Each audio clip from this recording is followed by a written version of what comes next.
get ready to smile again with radio's home folks, Vic and Sade, written by Paul Riley. Gone over to Miss Rogers's. She won't be home till 5 o'clock.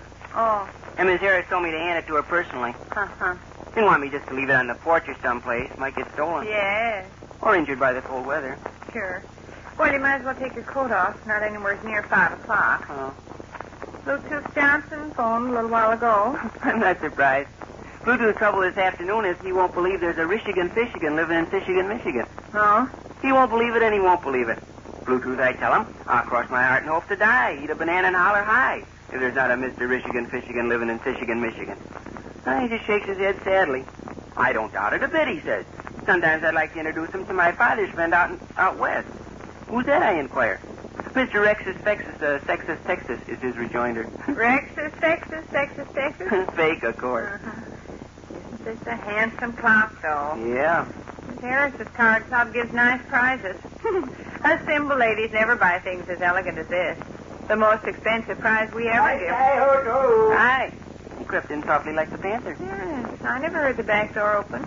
Hi. Is that the voice of Sadie Gook, the sweetest girl in all the world? Yeah. Whereabouts does Miss Rogers live? 712 and a half West Locust Street. You want to be awful, awful careful you don't drop that lovely clock going over. Trust me, I'm being paid 25 cents. Hello, hello, Sadie. Greetings, Rush. Cat's all this. Let's all kiss. What you feeling so good about? I'm naturally of a sunny disposition. And on top of my sunny disposition, I just won a brilliant victory over Ike Me Supper in a knockdown, drag-em-out argument as to whether heavyweight fight fighters should... Whose clock? Belongs to a lady in Miss Harris's card club. She won it as a prize. Electric, huh? Yeah.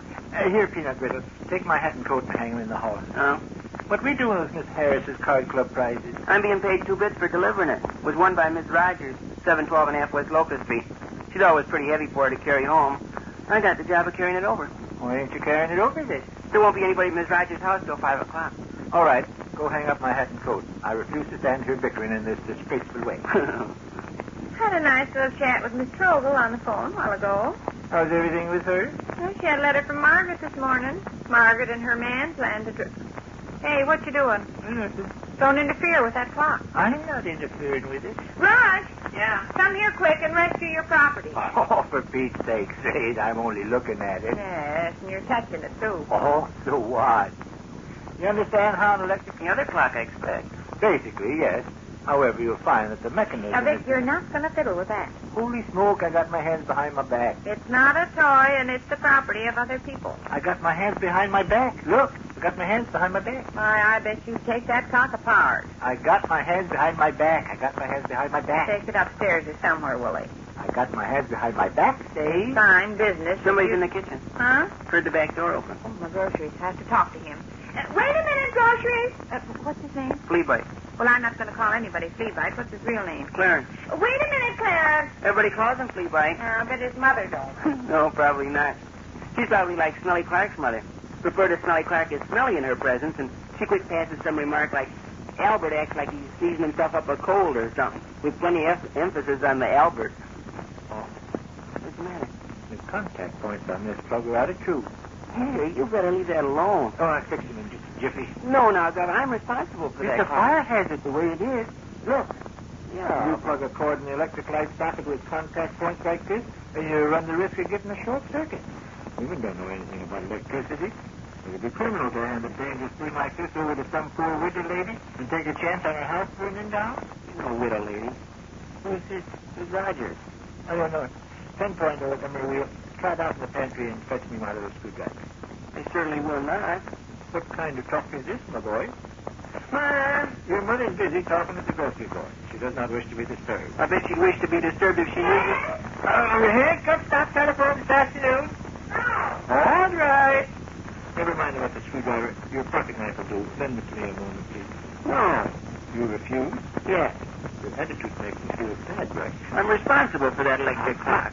My automatic pencil will serve this purpose admirably. You see, Cupcake, now all I have to do is line up these contact points. Very probably some careless clerk in the store jammed them up. Your mother's busy. She doesn't wish to be disturbed. Does monkey with the clock. I sneaked up and said he might not made any letters Tuesday, and he claims he lost his back and refusing to be comfortable. I don't know.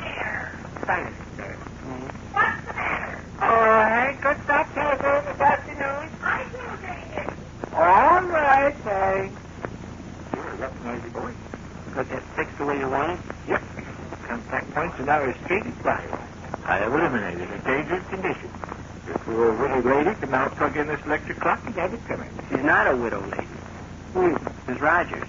I guess I'm not acquainted with Miss Rogers. I bet she's a charming person. Now what?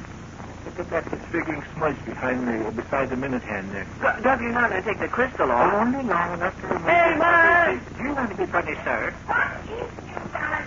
Doug's going to take the crystal off the clock. Tomorrow I'm going to bring you to your very clock. I get off from Vic and Sade to go to the open show, and I just can't help it.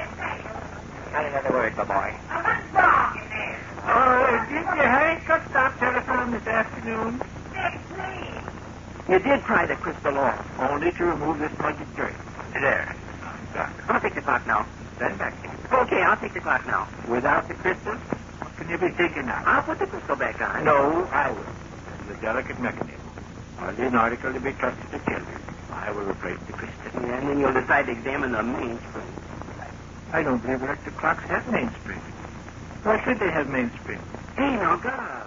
The motor power is electricity. There's no need for a mainspring.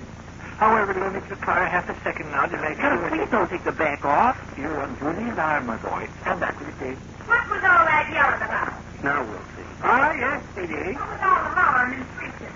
I merely inquired of Hank on that telephone. Oh, did he, by the way? Are you going out of your head or what? You're taking Miss Rogers' electric clock apart. No. Your little boy takes liberties with the truth, I fear, kiddo.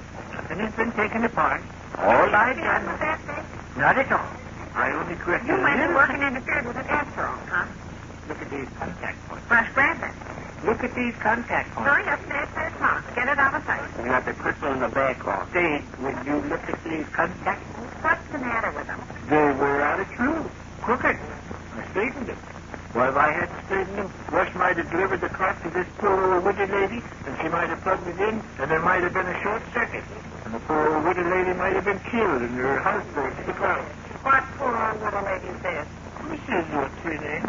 Who's he talking about? Miss Rogers. She's no widow. She's not old. She's not poor. Yes. Looks like that happens every day. Electricity is a wonderful thing and a faithful servant to man, but a person has to remember that faulty equipment might bring on disaster. Why, I wouldn't permit Rush to hand over this electric clock in the Well, you condition put that the it... crystal and the back on. Of course. Why did you take them off? There was a big disfigured and unsightly splotch of dirt right beside the window. That's why you took the crystal off, huh? Yes. So why did you take the back off? To ascertain whether or not electric clocks have mainspring. As I'm of a mechanical turn of mind. Oh, no, Sadie, it's kind of delicate. To one side. Then enough damage done. Oh, you're right. One side, one side. This is what I get for maybe saving some poor old widow's life. Miss Rogers ain't a widow. Who? Miss Rogers. Who's Miss Rogers? The lady that owns this clock. I wasn't know who you are. Not a idea. She's no poor old widow. She's not a poor widow. Not a widow. She's not old and she's not poor. Husband is considered quite well off. What's she do? He's an electrical engineer down to Chicago Norton Shop. Electrical engineer? Yeah. We'll need you to fix the electric clock. You want him fitting? All right, Willie, here you are.